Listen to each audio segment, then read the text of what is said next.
la historia clínica.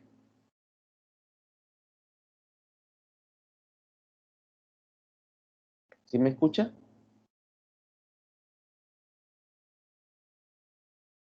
Hola, Vanessa, ¿usted me escucha? Sí, doctor. Lo que pasa es que creo que no tiene el micro, está dañado su micrófono, doctor. Ya, Ese es el Brian problema. Tiene Castro, problemas con el micrófono, doctor. ya, Brian Castro. Brian también tiene Sí, problemas. doctor. Ya. Brian, cuénteme qué conoce usted o cuál es el concepto de historia clínica. ¿Qué entiende usted por historia clínica? Bueno, lo que yo entiendo por historia clínica es que sería como el documento legal de un paciente cuando llega a lo que es la consultorio, de todo lo que los antecedentes que tiene, tanto patológicos, familiares como personales.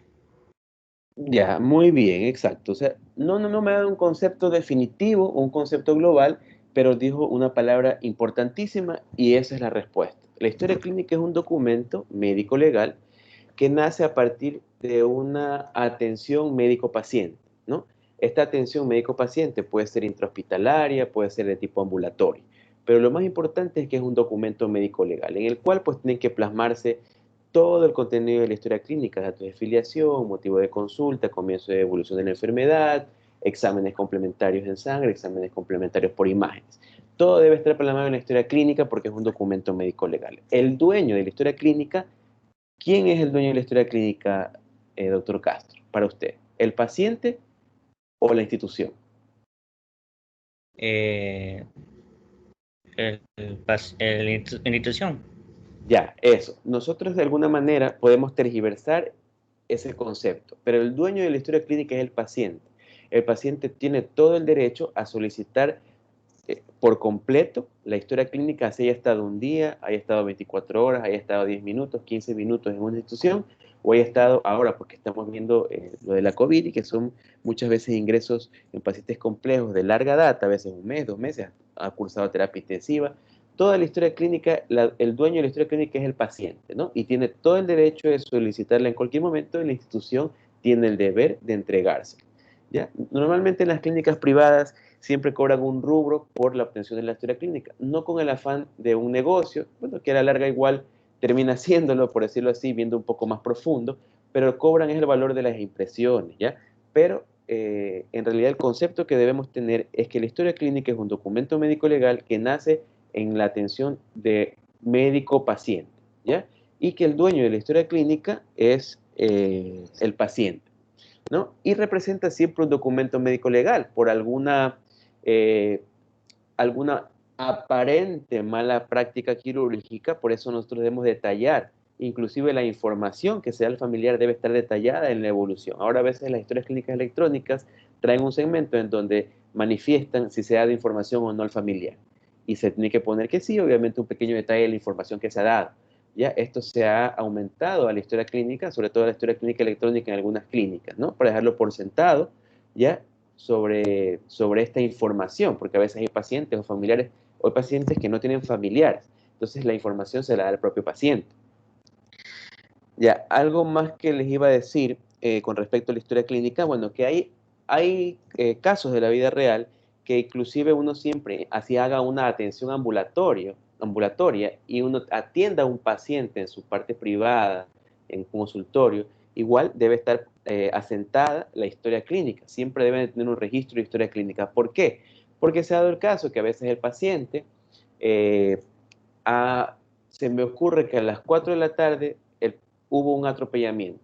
Van y determinan quién ha sido el que estaba conduciendo y por equivocación dicen que Ángel Moreno atropelló a esa persona, ya por ese atropellamiento. Entonces Ángel Moreno dice que él estuvo en una consulta, ya, o estuvo hospitalizado en tal clínica, en tal institución, aquella fecha, aquella hora. Entonces, el médico responsable o la institución responsable tiene que brindar el soporte legal. ¿Y cómo lo hace? Pues obviamente el médico no va a mentir, porque se va a meter en problemas también, porque es un documento médico legal, tiene que decir a qué hora estuvo pautada la cita con el paciente y tiene que demostrar la historia clínica y obviamente todo lo que conlleva la historia clínica, no motivo de consulta, porque acudió, si estuvo hospitalizado o no. Entonces, con un simple sencillo, un ejemplo muy sencillo, que es en la vida real, dejamos demostrado que en toda atención, que sea ambulatoria o sea de ingreso hospitalario, debe constar una historia clínica. ¿Ya? Algo más les iba a comentar con respecto a en la historia clínica también es importantísimo cuando uno da de alta a un paciente, no colocar alta definitiva, sino siempre colocar alta ambulatoria hasta que yo no lo vuelva a ver en una próxima consulta o la institución no lo vuelva a ver en una próxima consulta. Porque yo al caer en error en una alta definitiva, puede el paciente decir, mire, ya me dio de alta y he tenido este tipo de complicación. Entonces siempre poner alta ambulatoria. Yo opero hoy un paciente, se me ocurre apendicitis aguda, lo opero por vía laparoscópica, le hago una apendicectomía laparoscópica, ¿ya? Y al paciente le doy de alta en 24 horas. Este paciente le coloco en el sistema una alta ambulatoria porque lo vuelvo a citar. Lo cito quizá a los 4 o 5 días para ver cómo va la evolución, porque puede tener también una evolución tórpida, por más sencilla que sea la cirugía, puede haber una evolución tórpida, y después lo vuelvo a citar quizá a los 15 días o 20 días, dependiendo del procedimiento quirúrgico que se ha hecho, para ahí sí, si yo considero que todo está bien y todo ha evolucionado favorablemente, poner una alta definitiva, ¿no? Ok. Bueno, muy bien,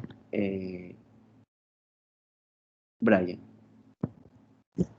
Ya, yo voy a ir cada vez que yo tomo una lección, yo lo voy calificando y les voy diciendo la nota, ¿no? Entonces, Brian Castro tiene 10. Ya mismo ahorita me imprimen la... Doctor, Sí. disculpe, yo era cabezas. Es que tengo un problema con el micrófono y tuve que ir a cambiar de audífonos y me dijeron que me llamó. Ya, sí, ya no se preocupe, que ya mismo le preguntamos algo más. Ya listo, doctor. Ya. Doctor, disculpe, yo creo que no tengo asistencia, pero Ya, ustedes... Martínez. Ya, ok, listo, ya tiene Listo, asistencia. Gracias, doctor. Doctor, Sí, una pregunta. Si alguien llegara a sacar una mala calificación o no responder de forma concreta o completa, ¿hay posibilidad de mejorar la calificación después o ya se queda con esa nota? la podemos mejorar. Si a lo mejor yo le voy a preguntar, si la puede mejorar. Yo lo mínimo que pongo en las evaluaciones ya con la presencia es un 7, ¿ya? 7. Si no me responden bien, pues les pongo un 8. Si me responden bien, pues 9, 10, ¿no? Dependiendo de la respuesta que tengan. Pero basta con que yo vea que el alumno, el estudiante tenga una idea, ¿ya? Yo les califico generalmente bien. Pero obviamente también hay momentos, si no está y está ausente, yo ese día le tomo lección, pues, y lastimosamente tendrá una baja nota, tendrá un 0 que tiene que ser promediado con las demás notas que vamos teniendo, ¿no? Ok, gracias, doctor. Muy bien. Ya, sigamos con la exposición. Entonces estábamos con el contenido de la historia clínica, ¿no? Sí. Bueno, como el doctor lo dijo, hay que tener en cuenta en anotar lo que es la fecha de ingreso, hora, ya que de un día a otro la situación del paciente puede haber cambiado. Siguiente, por favor. Bueno, vamos a estudiarlo. En la primera tenemos que es la identificación del paciente, que básicamente son los datos personales como nombre, edad, sexo, estado civil, ocupación, religión, cédula, entre otros. Como segundo tenemos el motivo de consulta, en la cual se menciona, como su nombre mismo lo dice, el motivo por el cual la persona consulta. Es un relato breve de la naturaleza del problema. Por ejemplo, el paciente consulta por fiebre de 5 días o por presentar deposiciones de color negro, también llamado melena. Siguiente, por favor. Así es, ¿no? En el motivo de consulta solamente colocamos el motivo por el que viene el paciente y no hay un desarrollo, ¿ya? O un comienzo y evolución de la enfermedad que se llama, ¿no? Sino solamente colocamos el motivo de ingreso, o sea, el motivo de consulta, ¿ya? Y en orden cronológico, ¿ya? Bueno, ¿Va a hablar de los datos de afiliación? De cada uno, de nombre, cédula, todo eso. Sí, o sea, me gustaría abordar de alguna manera, tiene su importancia, ¿no? ¿Por qué tiene su importancia? O sea, ¿de qué depende, por ejemplo, el nombre? Obviamente no es solo el nombre, sino el nombre y apellido, ¿no? ¿Cuál es la importancia? Va a depender, la importancia que va a tener esto es porque, por ejemplo, si sabemos La ocupación, podemos saber, digamos que sea un taxista, usualmente los taxistas están sentados, entonces ahí ya podemos tener referencia de algo que puede tener, que es... ¿Qué le pasa a los taxistas que pasan mucho tiempo sentados?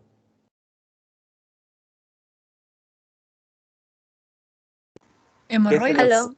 Problemas, Bueno, de hernia. Insuficiencia renal.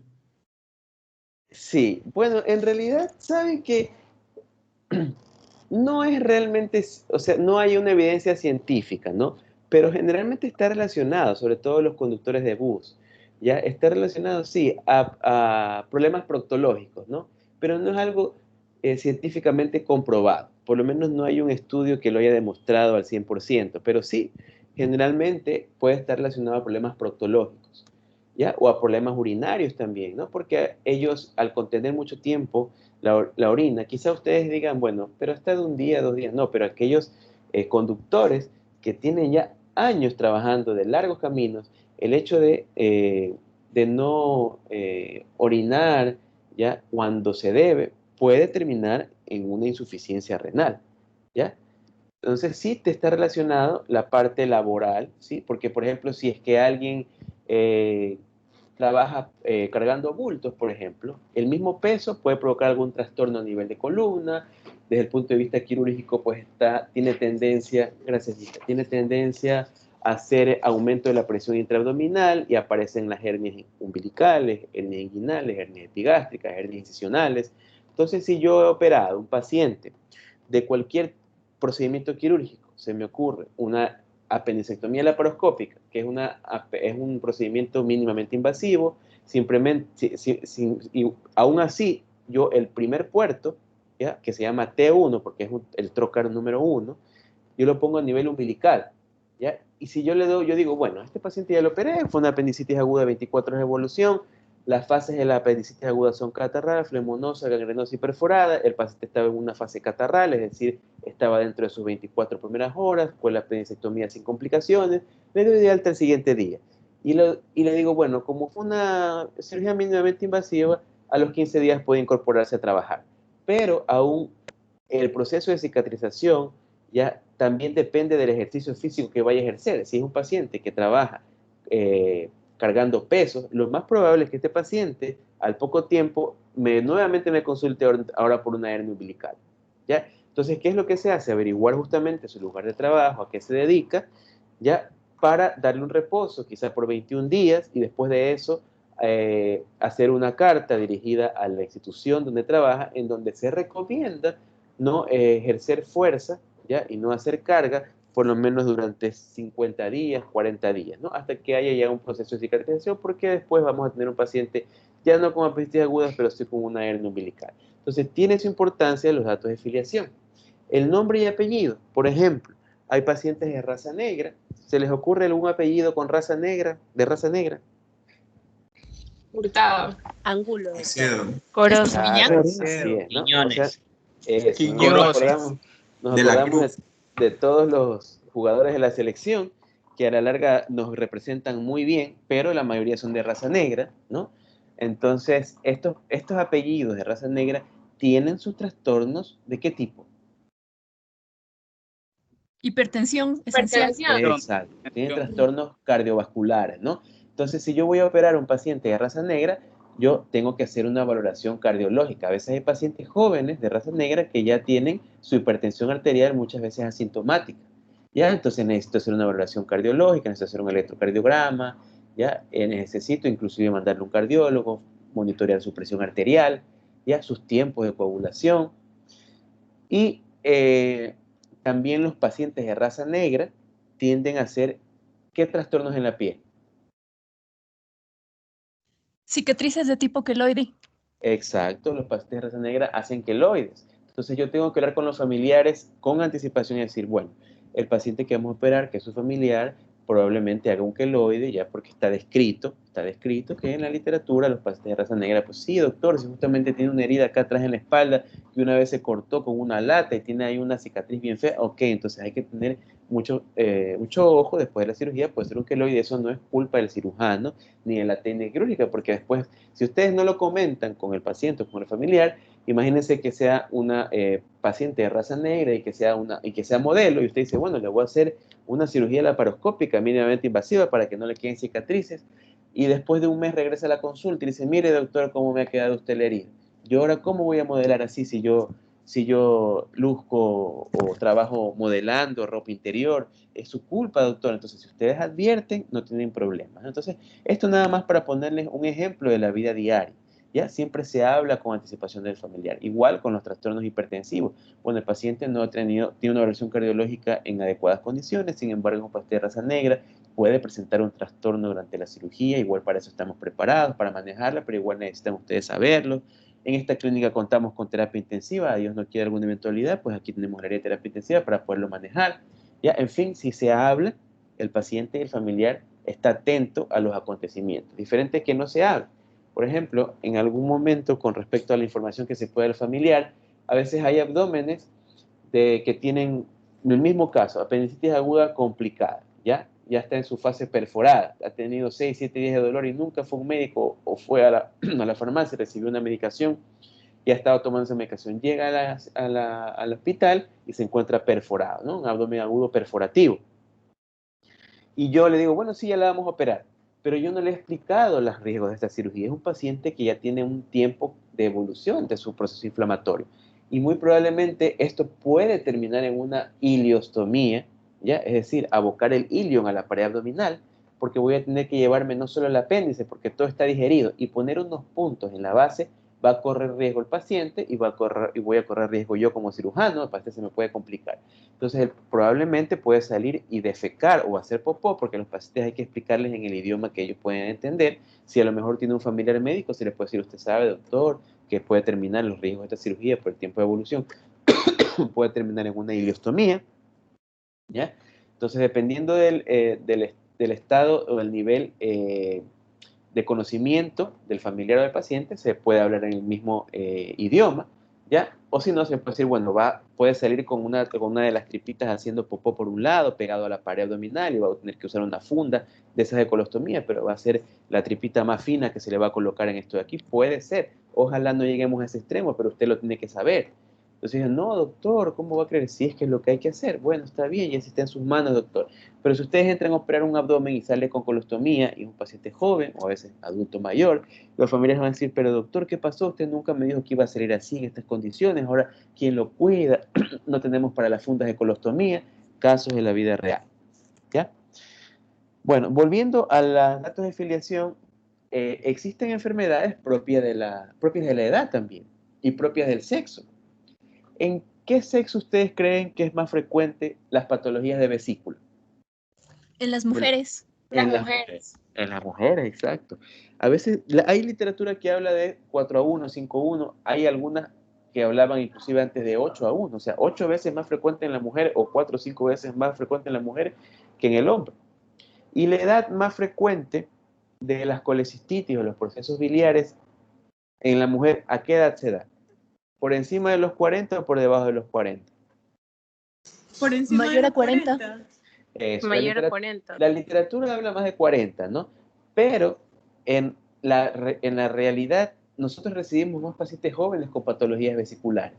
Y esto muchas veces está ligado a la progesterona, ¿no? La progesterona y el mismo crecimiento del útero provoca un estancamiento de bilis y tienden a hacer cálculos en vesícula. Y genera pues el proceso inflamatorio de la vesícula que se llama colecistitis, ¿ya? O simplemente hallazgos en la vesícula biliar sin generar un proceso inflamatorio que es la colelitiasis, ¿ya? O cálculos en la vía biliar principal que es la coledocolitiasis, ¿no? Entonces está más ligada la enfermedad, las patologías biliares están más ligadas al sexo femenino y a mujeres de 40 años hacia abajo, ¿ya? La enfermedad diverticular del colon, ¿en qué sexo está más ligado? ¿Al sexo femenino o sexo masculino? Masculino.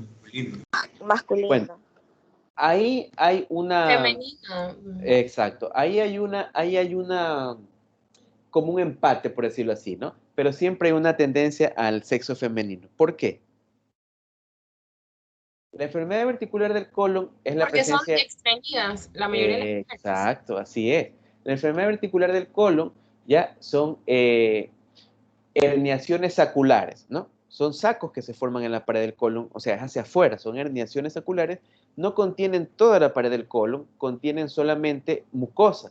Y las demás capas, la submucosa, muscular y la serosa, como decir la pared, como decir en la pared abdominal se hernian, asimismo, la mucosa se hernia a través de las demás capas y forman divertículos, que es una enfermedad diverticular del colon. ¿Ya? Cuando se genera un proceso inflamatorio de estos divertículos se llaman diverticulitis o enfermedad diverticular complicada. ¿Ya? Y son más frecuentes o están más ligadas ligeramente al sexo femenino porque las mujeres son un poco más recatadas, por decirlo así, en ir en el acto defecatorio, ¿no? El hombre a lo mejor tiene deseos de defecar y presta un baño, va a la gasolinera, defecan sin mayor problema. Las mujercitas siempre son un poquito más cohibidas, no van a prestar un baño en cualquier lugar, ¿ya? Entonces, ese hábito, sumado a una dieta baja en fibra y a lo mejor a un aumento en el peso, ya van a terminar en enfermedad verticular y más aún si hay un antecedente genético de padres o abuelos con enfermedad verticular, pues probablemente también presenten enfermedad verticular. Entonces están ligadas al sexo. ¿Y en qué edad es más frecuente la enfermedad diverticular del colon? Mayor de 60 años, doctor. Ya, con respecto a la aparición de los divertículos, normalmente las complicaciones aparecen a esa edad, 60 a 65 años. Pero el divertículo como tal, la enfermedad diverticular aparece de 40 a 45 años. Las complicaciones, cuando ya comienzan a dar síntomas, están de 60 a 65 años. ¿Ya? La apendicitis aguda, ¿cuál es la edad más frecuente? Es más frecuente en En adolescentes. niños. Sí, en pacientes jóvenes, en niños también, exacto, ¿no? Entonces, por ahí vamos ya dando el sexo, la edad a ciertas patologías quirúrgicas. ¿Ya? Sí, el embarazo ectópico, ¿qué edad? ¿Mujeres jóvenes? Es sexo femenino. Mujeres jóvenes, obviamente, que estén en etapa hormonal activa, ¿no? Una paciente que pasa los 40 años, 45, 50 años, ya no están hormonalmente activas, quizás estén en la menopausia y ya no vamos a pensar en un embarazo ectópico o un quiste de ovario, ¿ya? Por eso es importantísimo el sexo. Por ejemplo, si yo ya me llaman de la emergencia de la clínica o del hospital y me dicen, doctor, tengo una valoración para usted, al momento tengo un paciente, ¿ya? Con dolor abdominal de aproximadamente 12 horas de evolución, náuseas, vómito, ¿ya? Dolor abdominal 10/10, irritación peritoneal, tiene palidez generalizada, ¿ya? Entonces, ahí yo tengo que preguntar, ¿qué preguntarían ustedes? Dentro de los datos de filiación, paciente, dolor abdominal agudo de 12 horas de evolución, irritación peritoneal, palidez generalizada. Con respecto a los datos de filiación. La ocupación del paciente, doctor. Tal vez si Pues, no le han hecho una apendicectomía. ya es importante, pero estoy hablando de los datos de filiación. Sí, como antecedente está bien, porque si ya no tiene Doctor, apéndice. una pregunta. Bueno, cuando yo estaba cursando semiología nos hacían pedir religión del paciente. ¿Es necesario? Sí, ya vamos allá. Sí, está bien que lo toque ese tema, ya vamos para allá. No me pierdo del paciente ahorita. Tengo un paciente con un abdomen agudo, palidez generalizada. Yo necesito preguntar qué edad tiene y el sexo. ¿Por qué? Porque si tengo un dolor agudo, ¿ya? Tengo que pensar, en pocas horas de evolución, tengo que enseguida pensar algo que esté en la cavidad que es de reciente comienzo. Entonces, a mí lo primero que se me viene a la cabeza es, ¿sexo es mujer u hombre? Es mujer, doctor, ¿ya? Y ¿Embarazo ectópico? pues yo pienso que embarazo ectópico, ¿ya? ¿Qué edad tiene? No, doctor, ya tiene 60 años. Ah, ya, ok, entonces pienso en otra cosa. Pienso en un aneurisma roto o lo que sea, ¿ya? Entonces, pero si te dicen, no, doctor, tiene 35 años, no, doctor, tiene 25 años, ¿ya? Entonces yo ya tengo que con la edad y el sexo ya me voy encasillando o descartando diagnósticos o confirmando o teniendo impresiones diagnósticas, ¿ya? Y otra cosa que también les menciono, antes de que se me olvide, toda paciente con dolor abdominal en edad fértil, toda paciente en edad fértil con dolor abdominal, ¿ya? Deben de pedir, ¿qué cosa?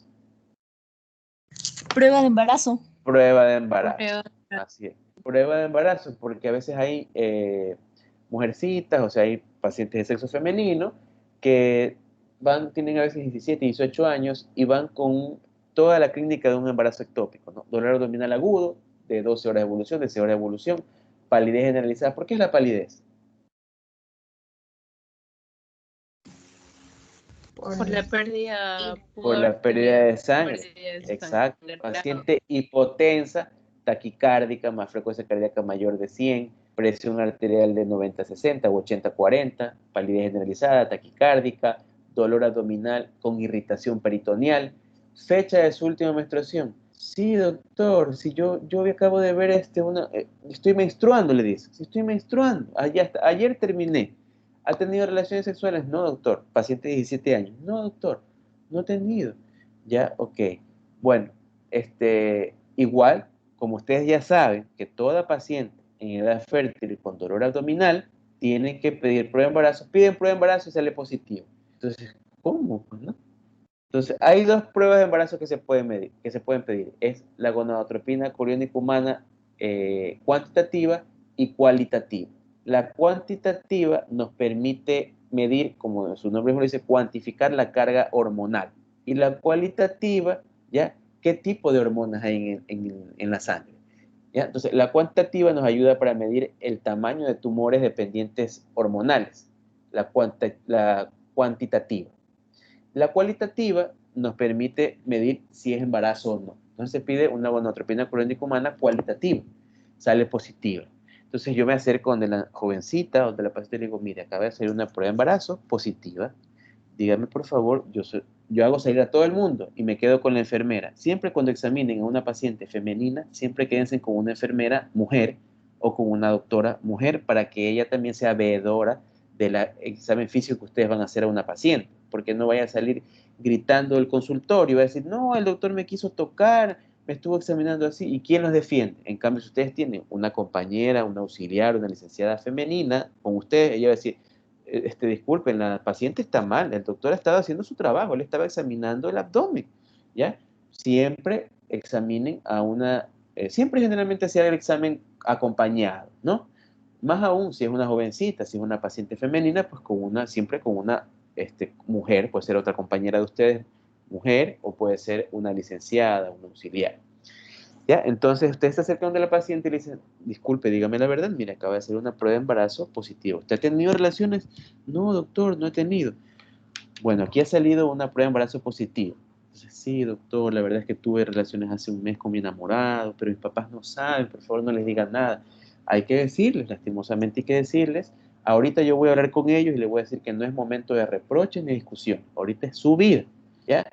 Pero ha pasado que las pacientes dicen, no, doctor, nunca, nunca, jamás en la vida, no he tenido, remenstrué ayer, aquí estoy ahorita menstruando, ¿ya? Pero siempre toda paciente con dolor abdominal y en edad fértil, prueba de embarazo, ¿ya? Con respecto a la religión sí es importante. ¿Por qué? ¿A alguien se le ocurre por qué es importante? Porque Los en testigos de algunas Jehová testigos de Jehová no no aceptan aceptan trasplantes transfusiones. de sangre. Así es. Y hemos tenido casos, y eso es muy común, ¿ya? Que a veces ha pasado, por ejemplo, cuando yo hice mi residencia y mi posgrado también lo hice en el Hospital Luis Bernaza, llega un paciente con un trauma de abdomen, irritación peritoneal, hipotenso, taquicárdico, ¿ya? Un accidente de tránsito, lo examino, le palpo el abdomen, irritación peritoneal, antecedentes de trauma de abdomen con el volante, iba manejando. Entonces, cuadro quirúrgico, ¿ya? Entonces digo, el paciente obviamente por su hipotensión y por su estado hemodinámico, pues no sabe ni dónde se encuentra, está desorientado, llega sin familiares, lo lleva a la Cruz Roja, ya, la ambulancia Cruz Roja. Entonces, bueno, irritación peritoneal, al quirófano, sáquenle 10 cc de sangre o 5 cc de sangre, miren cuánto tiene de hemoglobina y hagan la tipificación de glóbulos rojos. La biometría hemática demora de 3 a 5 minutos y la tipificación de sangre lo mismo. Mientras yo lo estoy llevando al quirófano, ya me están dando los resultados. Sí, doctor, está con 6 de hemoglobina. Ok, prepárense 3 unidades de glóbulos rojos. ¿Ya? Bueno, lo opero, todo, yo salgo feliz, lo transfundí. Bueno, sí, había un trauma hepático, un trauma esplénico, le hice una esplenectomía, es decir, le saqué el vaso. Tenía un trauma hepático grado 3, grado 4, le puse unos puntos. Bueno, el cirujano más chévere, salgo porque corregí el procedimiento, todo bien. Cuando afuera me están esperando los familiares, doctor, ¿cómo salió? Salió muy bien, todo bien, gracias a Dios, tenía esto, lo otro, ya, y tuvimos que transfundirlo, pero doctor, ¿por qué lo transfundió? Si él su religión no se lo permite, doctor, ¿cómo va a creer? Eso no se puede. Si nosotros sabemos que a través de inyecciones se puede recuperar el hematócrito, la hemoglobina, doctor, ¿cómo cree? No, eso no es posible, lo vamos a demandar. ¿Ya? Se ha dado, casos de la vida real. ¿Ustedes creen posible que ese paciente se iba a poder recuperar con ampollas de qué? ¿Qué les ponen para mejorar, para que la médula genere más glóbulos rojos? Eritropoyetina. Eritropoyetina. ¿No? ¿Ustedes creen que ese paciente iba a mejorar con eritropoyetina? No. No, porque No. eso demora semanas hasta que se efectúe. Exacto. Hasta recuperarse ya el paciente con el perdón del paciente ya lo estábamos velando ya.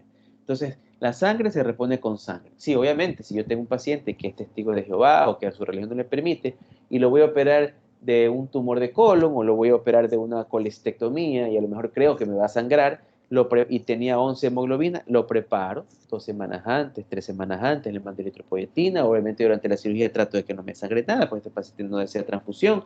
A pesar de eso, yo tengo que hacerle firmar un acta en el cual, en caso de que se necesite unidades de glóbulos rojos, el familiar y el paciente indican no transfusión, porque la otra es que se muere el paciente, Dios no lo permita, ¿ya?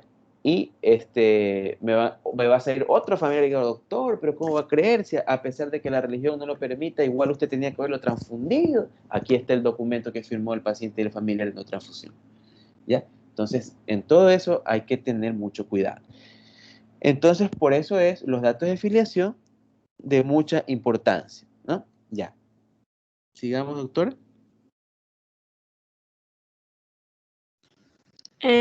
Bueno, tenemos como tercero la enfermedad actual, que es la parte más importante de la historia clínica, la cual debe ser una verdadera historia, a veces una pequeña narración o novela de hechos reales. Se menciona aquí en forma ordenada los distintos síntomas que la persona ha presentado. Obtenida de la información, se deja constancia de las distintas manifestaciones en la ficha clínica y es conveniente mencionar también aquellas manifestaciones que pudieron haber estado presentes y ya no lo están. Cada síntoma debe ser interrogado al máximo. A veces es útil identificar en el transcurso de la anamnesis 3 tipos de síntomas, las cuales tenemos. El síntoma guía, que es aquel que ha motivado la consulta o el ingreso y este suele ser el que más preocupa al enfermo. El síntoma fundamental, aquel que resulta más útil para el médico por su capacidad de discriminación. Y también tenemos al primer síntoma, aquel por el que comienza y puede ser puesto en relación con el cuadro clínico actual. Ya, muy bien. A ver, Siguiente. Carolina Cabezas. Sí, doctor. Carolina, ¿qué es para usted un signo? Un signo es algo que alguien puede ver. Muy Sería buena más... respuesta. Sí, en pocas palabras es eso, algo que puede ver. Pero ¿cómo lo diría? De alguna forma más técnica. Sería algo objetivo. Exacto, son manifestaciones objetivas, ¿ya? Del paciente. ¿Y los síntomas? Los síntomas es algo que el paciente te describe, en cambio. Y ya es más subjetivo. Imprímame esa hojita también, tenga la bondad. Gilda, ¿sí me escuchó? Por favor, gracias. Exacto, los síntomas son manifestaciones subjetivas, ¿no es verdad? A diferencia de los signos, que son manifestaciones objetivas. Muy bien. Tiene 10, ¿ya? Cañarte. Gino Cañarte. Presente, Ya. doctor. Deme 3 signos y 3 síntomas.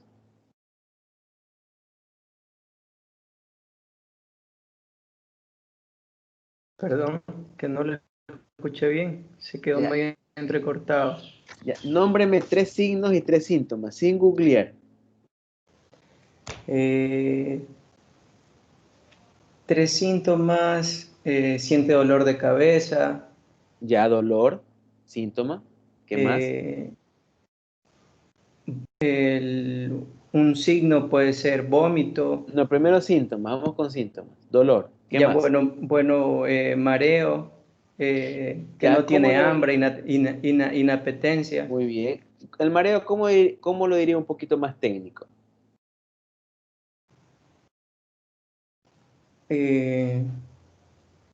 Náuseas.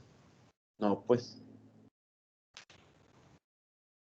¿Qué opinan el resto? Vértigo. Vértigo, Puede exacto. ser vértigo. Ujú. Sí, dolor, Vértigo. vértigo, ya, inapetencia, o ¿cómo lo diría un poquito más técnico también? Falta de Anorexia. apetito. Anorexia, ¿ya? Entonces ahí tiene 3 síntomas. ¿Y signos? El signo puede ser sudoración, vómito, palidez, enrojecimiento. Muy bien, eritema, ¿no, verdad? Muy bien. Espérenme un ratito, déjenme pasar que ya tengo las listas acá. A ver, aquí. Ya. Ujú.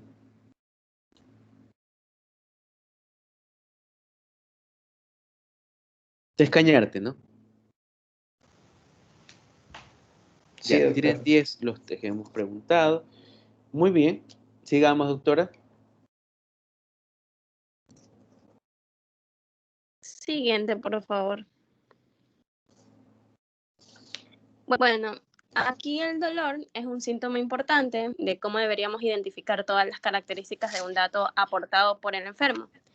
Se debe conocer su localización, su tiempo de evolución, si se acompaña de algún otro síntoma, si se irradia o no, si es tolerable, si mejora con alguna posición o se acentúa con los movimientos, cómo se comporta, con las comidas en el caso de los abdominales, si descansa por las noches, si es cólico, entre muchos más. Es conveniente, antes de comenzar a relatar las manifestaciones de la enfermedad, señalar algunos antecedentes, por ejemplo, que se trata de un paciente diabético e hipertenso. Esto es muy importante antes de relatar la enfermedad actual. Aquí también no se deben mencionar diagnósticos que no estén bien fundamentados, ya que esto puede facilitar a un error que se perpetúe. Siguiente, por favor. Como cuarto punto, tenemos los antecedentes, los cuales lo podemos ordenar según su naturaleza. Antecedentes mórbidos, hábitos, alergias, antecedentes personales, antecedentes familiares. En los antecedentes mórbidos incluye enfermedades, operaciones y traumatismo que el paciente ha tenido a lo largo de su vida. Se indica aquellas patologías más importantes. Si en la anamnesis se mencionó alguna enfermedad que tenía, el paciente en esta parte se entrega con más detalle, desde cuándo tiene la enfermedad, cómo ha evolucionado, cómo se trata. Siguiente, por favor. En los hábitos, entre los hábitos se investigan los que van más a destacar, es el hábito de fumar o tabaquismo. Se debe decir cuántos cigarrillos o cajetillas fuma la persona cada día y cuántos años lleva fumando. Si ya se dejó de fumar, se precisa desde cuándo y la cantidad que fumaba. La ingesta de bebidas alcohólicas, se estima la cantidad de alcohol ingerida. El tipo de alimentación, en algunas personas es más importante precisar, por ejemplo, en obesos, diabéticos, personas con dislipidemias o que han bajado mucho de peso. Y también el uso de drogas no legales, consumo de marihuana, cocaína, entre otros.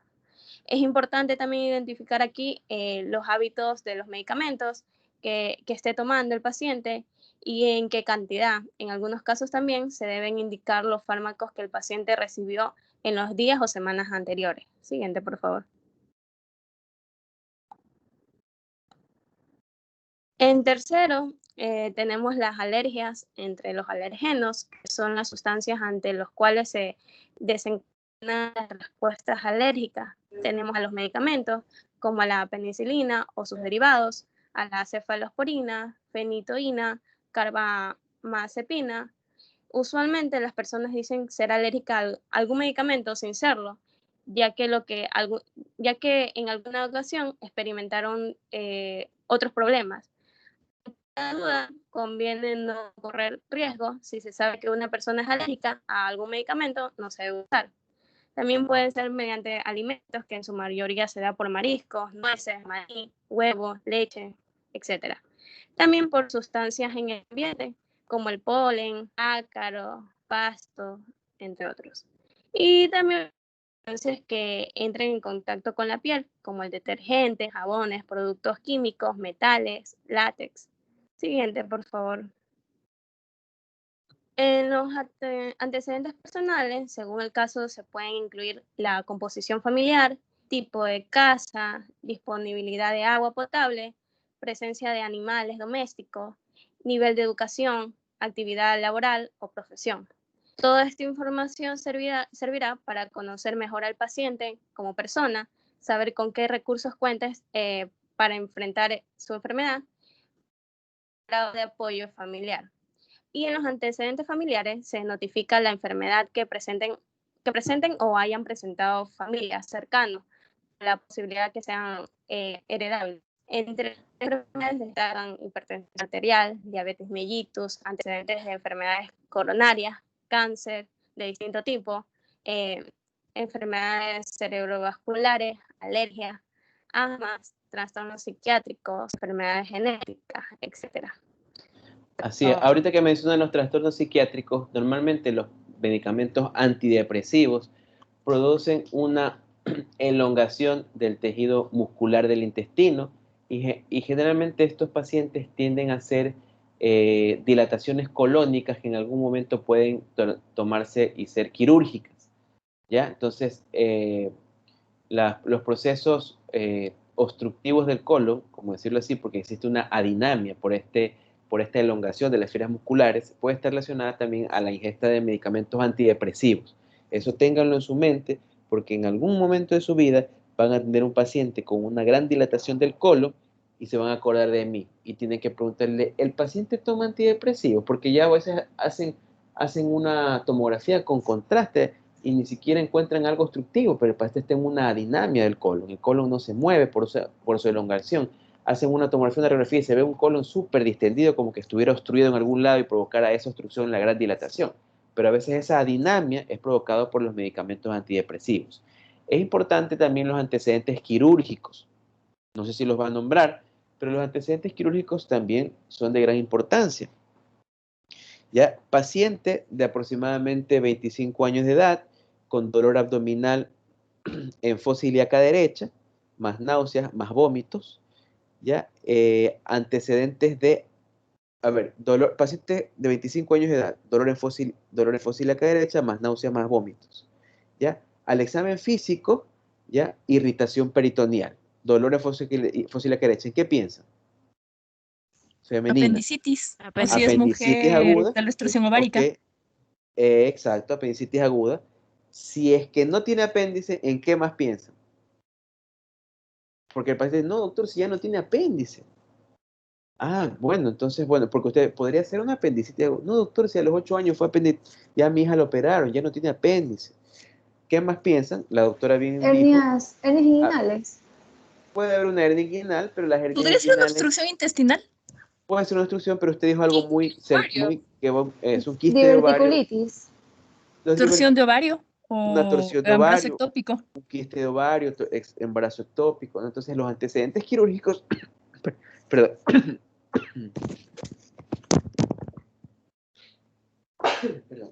los antecedentes quirúrgicos son de gran importancia, pues, ¿no? Hubo una vez un caso de la vida real en donde parece de risa, ¿no? Pero gracias a Dios no me pasó a mí, pero lo contaron. En una guardia ingresa un paciente que, bueno, normalmente siempre hay un jefe de guardia que a veces es un especialista o a veces es el que más años tiene ya en el posgrado, ya R3. Y los R2, R1, pues son los que preparan al paciente o buscan al paciente porque uno le presenta al paciente al jefe de guardia y va a operar, ¿no? Entonces una vez, doctor, tengo un paciente con apendicitis aguda, ya súbelo para operarlo. Ya, doctor, entonces a veces el jefe de guardia, si lo ha preparado bien y todo, le da la cirugía en el transquirúrgico, toma, opera lo tuyo, yo te ayudo, ¿no? Así es una formación guiada. Entonces, bueno, lo suben al paciente y entonces, acuérdense que, bueno, para hacer una apendicectomía abierta, puede ser, dependiendo del tiempo de evolución, el abordaje puede ser por inframedia o puede ser por un abordaje por una McBurney, ¿no? Por una incisión de McBurney, que es en la fusílaca derecha, ¿ya? O puede ser por una Rocky Davis, que ya vamos a hablar en algún momento de incisiones, una Rocky Davis, que es una incisión diferente, pero es en fusílaca derecha también, ¿ya? Y a veces pueden, puede ser con anestesia general, en donde duermen al paciente, o puede ser con una raquidia, que es donde ponen una inyección a nivel del espacio raquidio, ¿ya? A nivel del raquis, ¿ya? Y dan una raquidia. El paciente está despierto, pero no tiene sensibilidad ni dolor, dependiendo del espacio, normalmente a nivel de la cuarta vértebra lumbar, pues no tendría sensibilidad ni dolor desde el ombligo para abajo. Pues de las cosas es que estaban operando al paciente y hacen una McBurney, ¿ya? Y el paciente, comienzan a operarlo, pues no, y no encuentra supuestamente apendicitis aguda. Comienzan a operar y resulta que el apéndice no aparecía, entonces ya el cirujano se comienza a angustiar, pues dice, oye, no, qué raro, ¿dónde está el apéndice? ¿Era un apéndice retrocecal? Bueno, puede ser, sí. El cirujano dice, bueno, está retrocecal, subhepática, subserosa. Lo busca por todos lados. Como el paciente estaba despierto, el paciente dice, despierto, pues el cirujano, el apéndice, ¿dónde estará? ¿Ya? A veces hasta uno hace bromas en el quirófano, no aparece. Le busca, le llama a la radio cristal para ver si que aparece el apéndice, ya cosas así. Entonces el paciente dice, pero doctor, pero a mí me operaron a los 8 años de apendicectomía. Entonces, ¿qué problema? Supuestamente estaban operando a un paciente por una apendicitis aguda y el paciente ya había sido operado a los 8 años de apéndice, de morirse, ¿no? Bueno. ¿Pero el paciente no tenía alguna cicatriz? Muy buena pregunta. A veces hay cicatrices que le hacen a la niñez y que son chiquitas porque las incisiones del Rocky Davis, que es un tipo de incisión, es chiquita y a medida que el paciente crece a veces se pierde, ¿ya? Y entonces, o a lo mejor a veces descienden o desaparecen, ¿ya?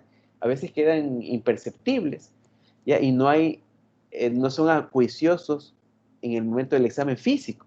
De todo puede pasar y es un caso de la vida real.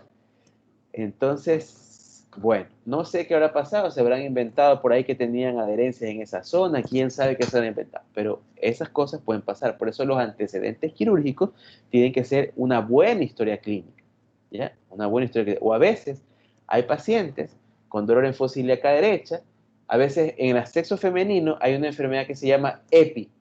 ¿Quién sabe qué significa EPI? Las iniciales.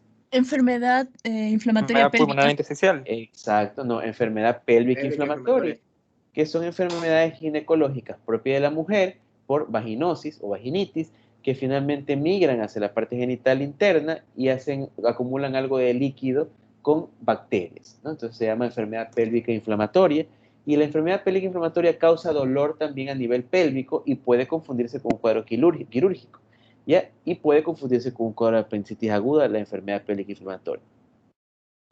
Entonces, a veces hay pacientes que han sido intervenidas quirúrgicamente por algún otro motivo, ¿ya? Por una incisión inframedia umbilical, es decir, por debajo del ombligo. Se me ocurre, fue operada de un quiste de ovario a los 18 años, y aprovecharon y sacaron el apéndice en ese momento, y ya el paciente no tiene apéndice. Y entonces, la historia clínica es de gran importancia, siempre hay que ser muy juiciosos, muy acuiciosos en las preguntas. ¿Y esa cicatriz de qué es? ¿Ya? Entonces, uno tiene siempre que ir con un mal pensamiento, ¿no? Ve incisiones en el abdomen, hay que operar. Ahora, también hay casos que han sucedido, también casos de la vida real, en donde a veces parece que es a mí me llegó una vez una paciente en la rural con dolor que inicia el cuadro clínico de la apendicitis aguda. ¿Dónde empieza el dolor? ¿Quién sabe? Creo En que en epigastrio. epigastrio. En el epigastrio, ¿no? Nace en el epigastrio y luego se localiza en fosa ilíaca derecha. Esa es la cronología del dolor. Ahora, no quiere decir que si no empieza en el epigastrio y tiene fosa ilíaca derecha y tiene todos los signos y síntomas de apendicitis, no sea apendicitis. Pero lo normal o lo común es que aparezca en el epigastrio y luego migre hacia la fosa ilíaca derecha. Entonces, bueno, tenemos una paciente joven, creo que tendrá 20 años, ¿ya? Dolor en epigastrio, fosa ilíaca derecha, ¿ya? Y finalmente, bueno, confirmamos una apendicitis aguda. Perdón un ratito.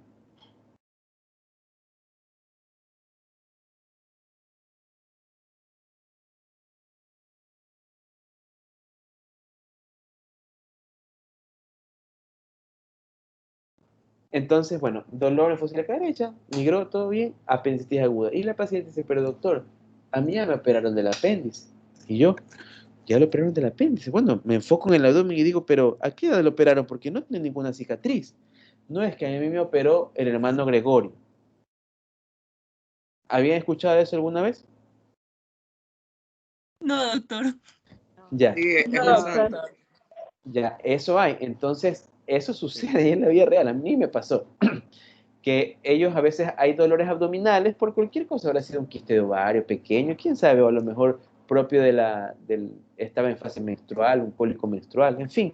Y entonces le llevan donde el brujito que hay en el pueblo. Yo hice mi rural en Daule. Entonces le dicen, bueno, le vamos a entrar al quirófano, pero no es un quirófano como tal, sino que es un área destinada que ellos tienen y le vamos a operar. Y le rezan encima del abdomen, y le rezan, y ya está operadito ahora sí. Y bueno, y gracias a Dios pasó el dolor, pero en realidad no es que no fue un cuadro de apendicitis, hubiese sido apendicitis, hubiese perforado y hasta ya estuviese aséptica la paciente. Ya, entonces eso pasó. Entonces yo enseguida busqué la cicatriz y dije, pero ¿cuánto lo operaron? ¿A qué edad lo operaron? No, es que a mí me operó el hermano Gregorio, ¿no? Entonces sucede, casos de la vida real, ¿no? Por algo sirven los antecedentes quirúrgicos. Los antecedentes quirúrgicos también son importantes porque ¿qué tienden a hacer las incisiones quirúrgicas que generan en el abdomen? Cicatrices. Cicatrices, está bien, cicatrices internas, adherencias que se llaman, ¿no? Se forma un síndrome adherencial. Y esas adherencias, que son tejidos nuevos, son bandas fibróticas dentro del abdomen, ¿ya? Así como queda una cicatriz por afuera, queda una cicatriz por dentro y genera un nuevo tejido, un neotejido, y forman bandas fibróticas, ¿ya? Y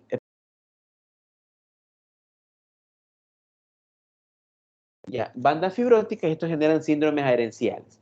¿Ya? Entonces, por eso también son importantes los antecedentes quirúrgicos, ¿ya? ¿Y cuál es la diferencia entre adherencias y bridas? Porque son neotejidos provenientes de cicatrices previas, ¿ya? Las bridas tienen un componente vascular, tienen un vaso sanguíneo, y las adherencias son tejidos nada más avasculares, ¿ya?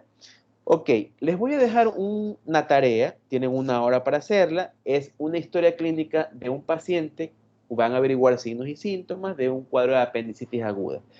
Te van a inventar el nombre, datos de filiación, nombre, edad, sexo, ocupación, motivo de consulta, comienzo y evolución de la enfermedad, exámenes complementarios. ¿Ya? Y me la envían a mi correo, anótenlo por favor. Doctor, eso es individual, ¿verdad? Sí, es individual. Sí, ya. Sí. Mi correo es almobgrande82@hotmail.com. almobgrande82@hotmail.com. A de Ángel, L de Luis. Disculpe, doctor, ¿puede repetir lo que dijo? Se me cortó la llamada. Ya, que tienen que hacer un trabajo de apendicitis aguda narrando una historia clínica, se inventan un nombre, la edad, el sexo, la ocupación, motivo de consulta, comienzo y evolución de la enfermedad, exámenes complementarios, ahí me ponen un detalle, ecografía vieron esto, en radiografía vieron esto, ya, identifiquen si la radiografía es importante o no para un cuadro aparente de apendicitis aguda, ya, y eso es para ustedes, ¿no? Para aprendizaje, nada más. Pero me ponen ahí que vieron con un examen complementario y el diagnóstico. ¿Ya? Tienen 1 hora para hacerlo. Tampoco me van a entregar una historia clínica de un libro, ¿no? Una historia clínica detallada, nada más, ¿ya? Con un cuadro clínico de apendicitis aguda. Mi correo es almo82@hotmail.com. almobgrande82@hotmail.com. La próxima clase seguimos y el día lunes sería, claro, Y nos vemos con, vayan preparando el otro tema porque terminamos este y empezamos con el otro. El día lunes es feriado, doctor. No sé. El lunes es feriado, no tenemos clases entonces. El miércoles. Bueno, doctor. ¿Y el otro tema cuál es? El otro tema, ya se los dije. Instrumental quirúrgico, creo que es. Así es, ya se los dije. Ahí se lo pasan en su WhatsApp para que todos vayan estudiando. Bueno, nos vemos. Tengan un buen fin de semana. Disfruten. Salgan con mascarilla. Tengan cuidado, ¿no? Gracias, doctor. Buenas noches. Me envíen una hora de trabajo. Gracias, doctor. Un abrazo. Chao, chao. Gracias, doctor.